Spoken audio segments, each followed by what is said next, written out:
If you've come across claim.rewardzinga.com, promising free gift cards and cash rewards just for filling out a short survey and signing up for text alerts, it probably sounds like an easy win, but is it really that simple, or is there more to the story?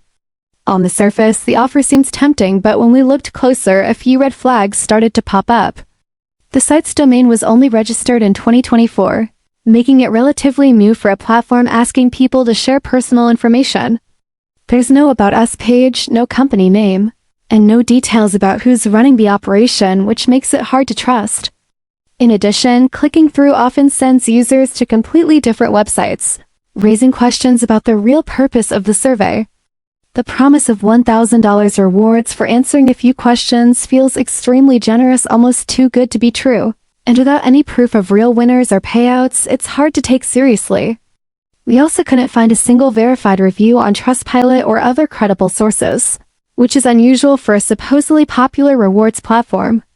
The site's design is loud and flashy, clearly aiming to grab attention, but beneath the bright colors and big claims, there's little solid information about how the rewards process actually works. While nothing here outright proves it's a scam, the lack of transparency, unrealistic offers, and absence of credible feedback mean this is one opportunity you should treat with extreme caution before giving away your time, personal details, or trust.